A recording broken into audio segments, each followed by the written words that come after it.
Come along and see what we are doing with my third grader for his independent studies this year. In another video, I will have everything that we're doing combined as a family.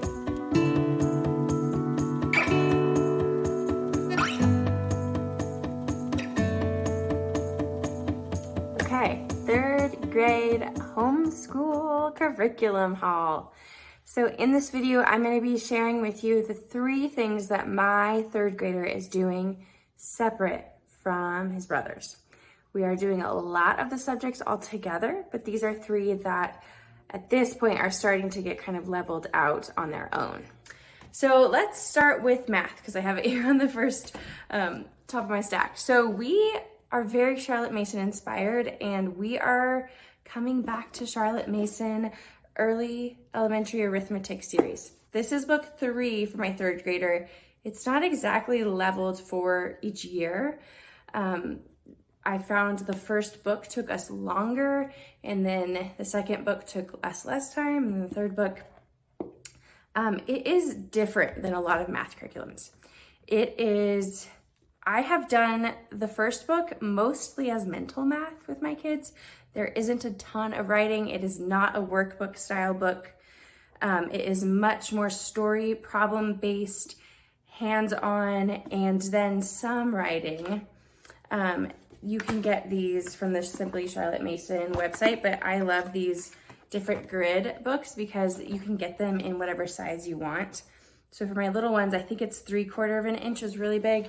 And then as he's getting older, I'm shrinking the grid basically, so that when he is writing, it's getting smaller to what he will be using as he grows up. So we use this. It takes the approach of kind of delaying math so that you're not starting super early with tons of writing, which is really hard for my boys, especially my oldest. He can crank out worksheets if he's highly motivated, but he picks up on concepts very quickly. And so I really like this because I don't necessarily do 100% of the problems they put in each day, but it is great practice to make math, which is honestly typically taught in like a very vague, abstract way, like what is a number? It just doesn't really make sense. You memorize these facts, but you don't really understand their context in life. And I really like the way that this series makes it fit more in the context of life. It also, I think, is slower than what a lot of other math curriculums start out as, but I appreciate that because I think what we remember from school is some of these earlier concepts, and yet we have maybe never known or just forgotten how to apply them in real life.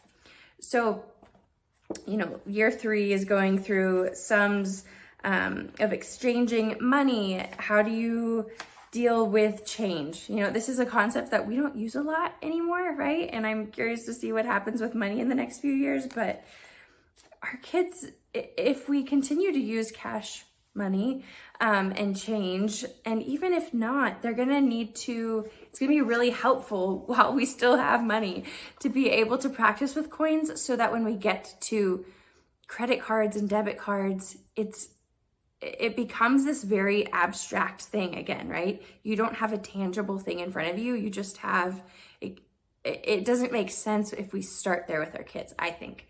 So if we're able to say, this is a penny, it's worth 1 cent. This is a nickel, a dime, a quarter. It's just gonna help them to understand how to use money, how spending works, how does saving work. And then when they go to have their own bank account and debit card and credit card, it's gonna have a good seated context in their brain for it. Each of these books, you can get a box of manipulatives to go along with it if you want. They are quite easy to create yourself, but when we're able to financially, I like to just buy the box because then I don't have to think about it. So I'll show you quickly what's inside of this. Inside of the box of manipulatives for third grade. And that'll give you kind of an overview of some of the concepts also. If you want to see more in depth of any of these curriculums, let me know and I can do a flip through of it. Okay, so the box comes and it's this big. It's bigger than books 1 and 2. The box is small, but it's big because there's lots of measuring. So again, you're learning about liters and quarts and milliliters. It also comes with this whiteboard grid, some counting manipulatives, some strings, some measuring tape. I don't know what the pictures are for. Measuring cups. These are some things that you might already have, so maybe you don't need it. But again, I like to have it so that it's all in one spot. And it, say we only have one set of measuring cups in the kitchen. So say we baked muffins for breakfast, I don't have to go and wash them so that we can then come and measure out dried beans for math, and then a little clock manipulator. So that kind of helps you to see, the 3rd grade math is working on, I saw some of the short division. I think it starts to get into long division. How do you add and subtract carrying numbers? How do you add coins, like $12.74 plus $13.22, right? So it gets even more challenging where you're having to carry numbers. And I mentioned that in part because it is that more traditional way of doing math. So if you're looking for kind of more of the Common Core, varied ways of adding and subtracting, I don't feel like this is that at all. I think it's a much more traditional, but it goes at a slow pace, and I just personally really like it. I like that it's more hands-on in some ways, but it's not a bunch of complicated manipulatives. So this will be our 3rd year using it, and my kindergartner and 1st grader are also going to be using the series, and I think they're going to be doing it together. My kindergartner is so good at math. Okay, let's get into handwriting. So first of all, we love Handwriting Without Tears. So my 3rd grader is going to be doing cursive this year. But he's just really excited to learn, and I think it helps him. He feels like fancy knowing that he's going to be doing it. However, handwriting is really hard for him, and something I noticed in this cursive book, which I think he'll be able to do, is just, I'll show you. The spacing is smaller than what he would like to do. I think plenty of 3rd graders or 2nd or 4th graders would have no problem with it.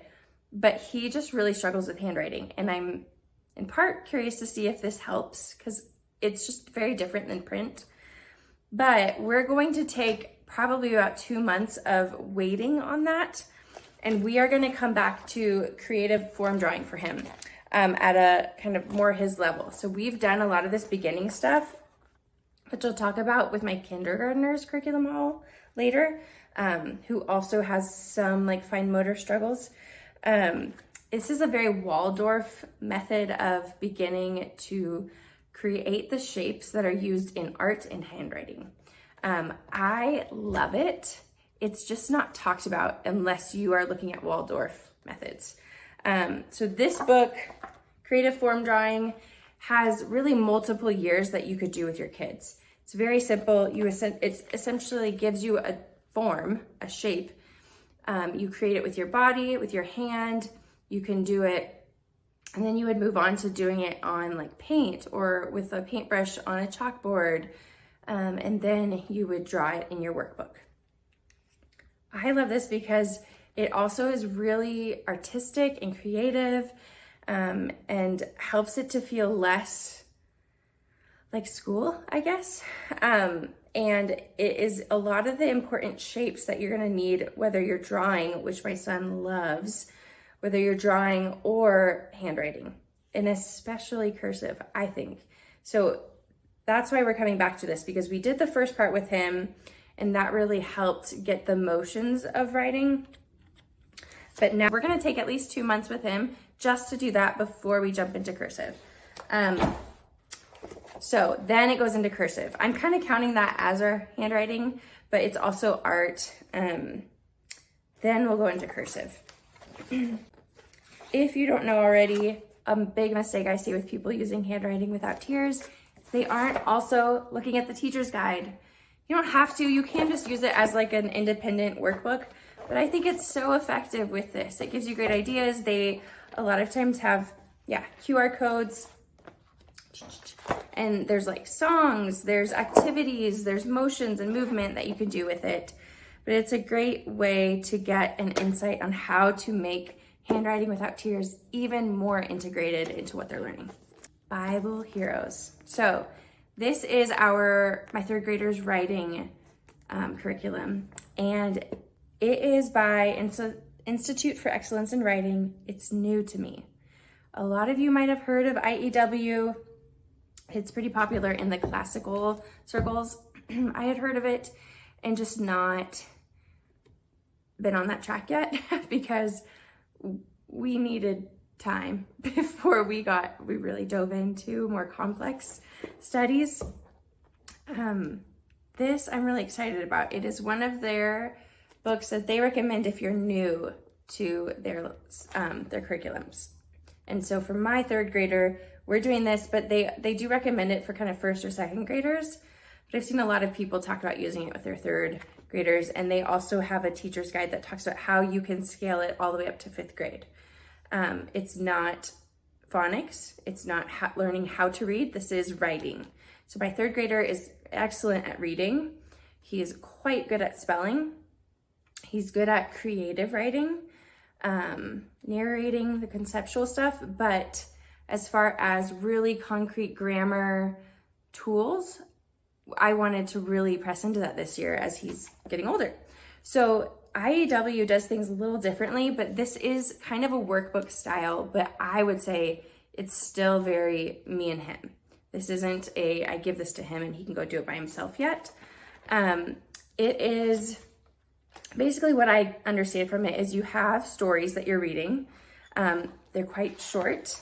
So if you're very Charlotte Mason led, I think this is less Charlotte Mason led because it's just like, it's stories. It's not a living book, right? But it still is based in literature. And this specifically is Bible Heroes, obviously. So if you're not Christian, it's all based on Bible stories. So you can decide if you want that or not. It is not like a theology study, but the texts that you're reading are all Bible stories. So you start off with a story, and they have these little simple pictures, but the story is very short. It's, from what I can tell, it's all like 1, maybe 2 pages or less. Then you create a keyword outline. What I love about this is instead of just skipping to copy work, which is something we've done in the past and have had a lot of resistance over, you create an outline. So you basically think back and remember what just happened and retell it using like 2, 3, 4 words. You can even use symbols.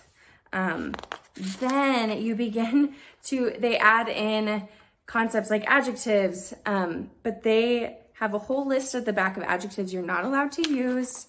They call them dress ups and style helps, but ways to create vocabulary and language in your writing that are much more advanced than he was a good God, right? Like, how do we expand on that?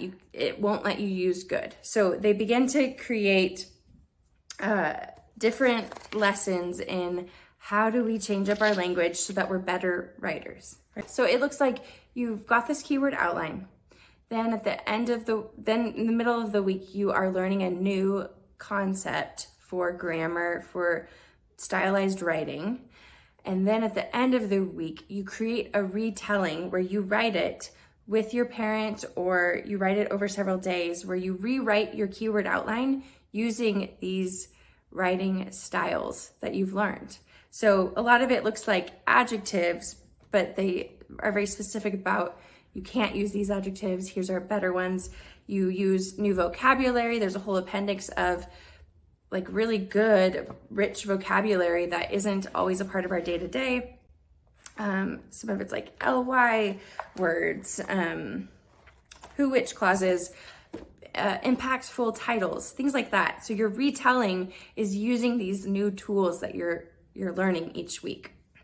We are doing this 4 days a week, but they say kind of like 3 to 5 days a week. So our goal is to do it 4 days a week, and it's basically one like Bible hero story each week. And then you do this outline, learn some new tools, and you retell it. That's my basic understanding of it.